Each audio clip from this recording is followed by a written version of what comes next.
I never thought my own sister would try to harm my son, but here I was, sitting in the emergency room, watching my 8-year-old Oliver fight for breath while the doctors worked frantically around him. My name is Emma Collins, and 24 hours ago, my sister Lisa did the unthinkable. Oliver had always been the center of attention in our family, but not by choice. Born with severe asthma, his condition required constant monitoring, regular medication, and an inhaler that needed to be with him at all times.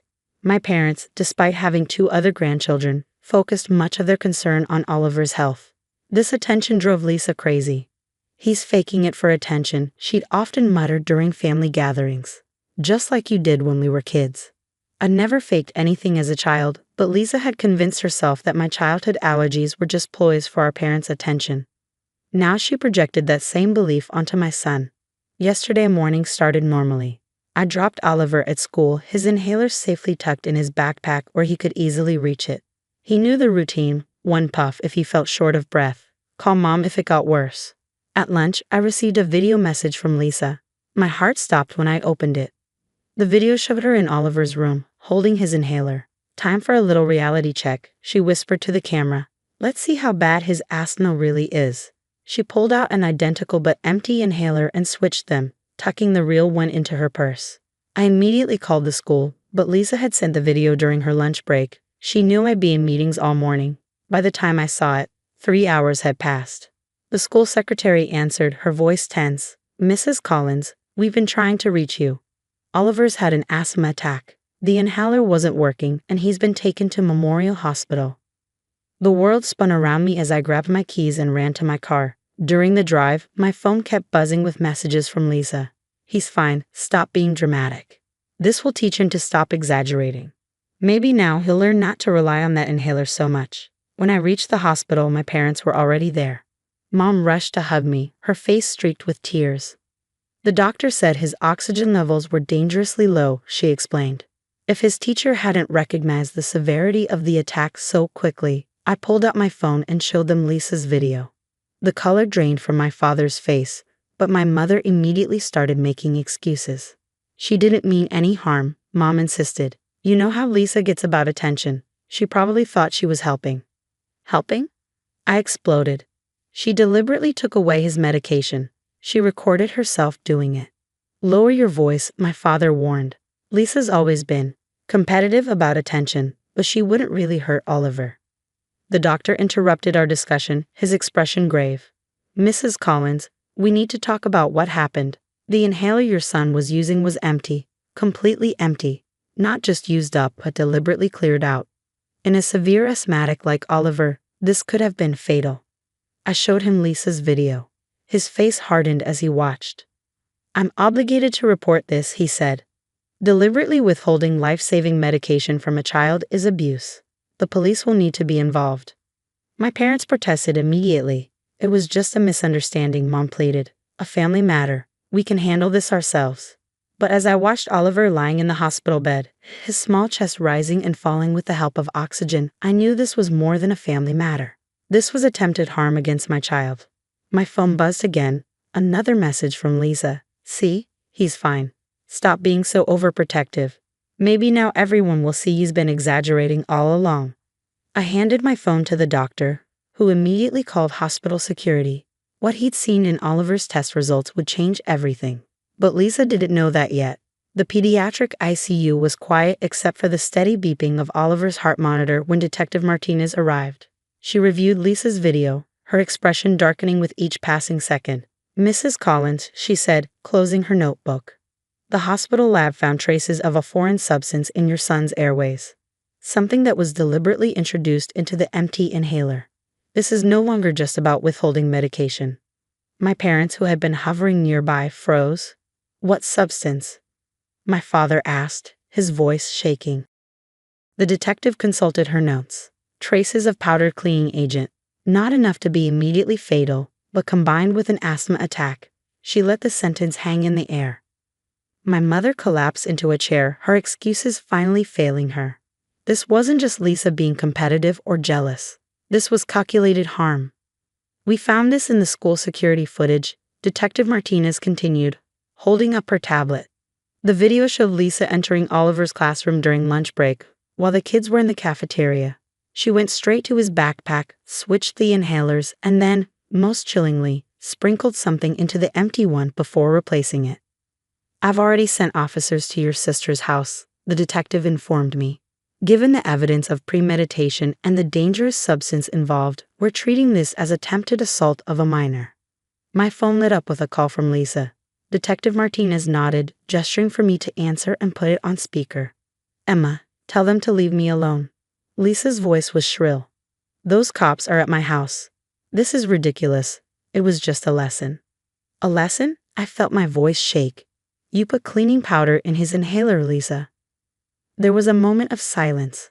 "Just a tiny bit," she finally said, her tone defensive. "Not enough to really hurt him. I just wanted to make him feel something when he used it, so he'd stop relying on it so much. Stop stealing everyone's attention with his attacks." Detective Martinez had heard enough. She took down Lisa's admission and ended the call. The next few hours were a blur of police statements and medical tests. Oliver's doctor explained that the powder residue had irritated his airways, making his asthma attack significantly worse. If his teacher hadn't recognized the severity of his symptoms and called an ambulance immediately, the outcome could have been tragic. My parents tried one last time to intervene. "Please, Emma," my mother begged. "Don't press charges. She's your sister. We can get her help. Make her understand." "Make her understand what, Mom?" I exploded. "That she nearly killed her nephew. That she's been planning this, calculating how to hurt an 8-year-old child because she's jealous of the attention his medical condition requires." "Your mother's right," my father added weakly. "This will tear the family apart." I looked at Oliver, peaceful now with proper medication, and felt a surge of protective rage. "No, Dad. Lisa tore this family apart the moment she decided to hurt my son." Later that evening, while my parents were in the cafeteria, Oliver woke up. His first words broke my heart. "Mommy, why did Aunt Lisa want to hurt me?" I held his small hand, fighting back tears. "Sometimes grown-ups do very wrong things because they have problems of their own, but I promise you she'll never hurt you again." "The inhaler felt funny," he whispered. "It made my chest burn. I was scared to tell anyone because Aunt Lisa said I was just pretending." A nurse passing by stopped to check his vitals, her face softening at his words. She showed him the new inhaler the hospital had provided. "This one works perfectly," she assured him. "And you're very brave for telling us how you felt." As Oliver drifted back to sleep, my phone buzzed with a text from Detective Martinez. Lisa had been arrested, and a search of her phone revealed weeks of research on how to tamper with asthma medications. This wasn't a sudden impulse, she had planned it carefully. The family's response was divided.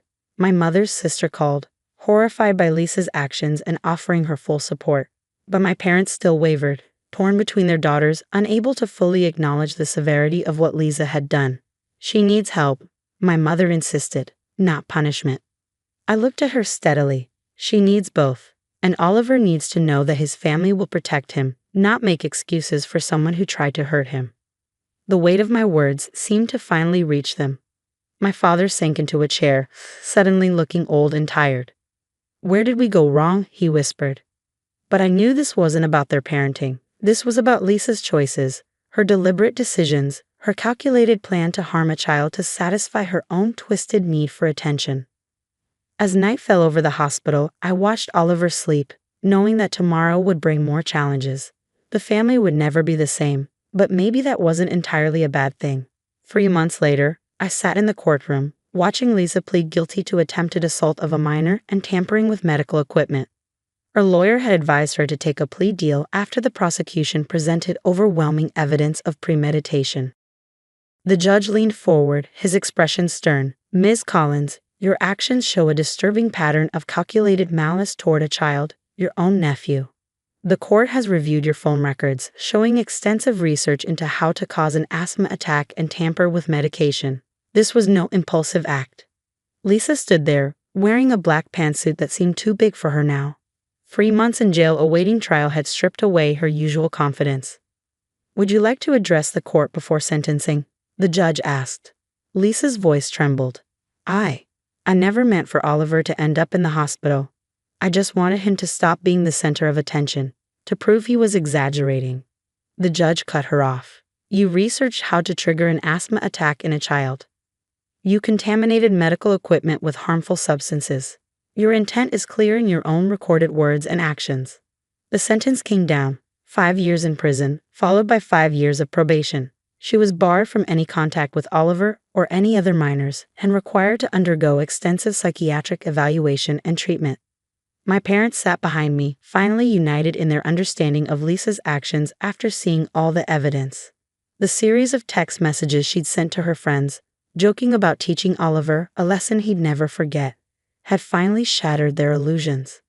After the sentencing, my mother approached me, her eyes red. "Emma, I owe you and Oliver an apology. We should have seen the signs, the way she talked about him, her obsession with proving his asthma wasn't real." "There were so many signs," my father added, his voice heavy with regret. "The time she threw away his backup inhaler, claiming he had too many. When she told everyone at Christmas that he was just copying other kids with asthma he'd seen on TV. I hugged them both, feeling the weight of our family's transformation. "We can't change the past," I said, "but we can protect Oliver's future." That evening, I took Oliver to his first therapy session. The trauma of his aunt's betrayal had left invisible scars that needed healing. His therapist, Dr. Sarah Chen, specialized in helping children process family-related trauma. "Oliver," she said gently, "can you tell me how you feel about what happened?" He clutched his new inhaler, he never let it out of his sight now, and spoke softly. "I thought I was being bad by needing it. Aunt Lisa said only attention seekers needed medicine all the time." Dr. Chen helped him understand that needing medication wasn't wrong, that his aunt's actions reflected her problems, not his worth. Slowly, session by session, Oliver began to rebuild his sense of security. Our family changed too. My parents became advocates for medical abuse awareness, sharing our story at support groups. They learned to recognize the signs they'd missed, hoping to help other families avoid similar tragedies. 6 months after the sentencing, I received a letter from Lisa's psychiatrist in prison. Lisa had been diagnosed with a severe personality disorder, characterized by pathological jealousy and an inability to empathize with others' medical needs. The doctor explained that while this helped explain her actions, it didn't excuse them.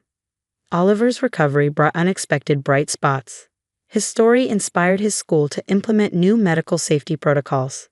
His teacher, who had saved his life by acting quickly, became a certified asthma first aid instructor. During Oliver's 9th birthday party, surrounded by friends and supportive family members, he did something that brought tears to my eyes. He stood up and said, "I want to be a doctor when I grow up. I want to help kids like me and make sure nobody tells them they're faking." My parents embraced him, their grandson who had taught them all about courage and truth. The party cake read, "Our brave hero." Not because he had asthma, but because he had helped expose a truth that might protect other children.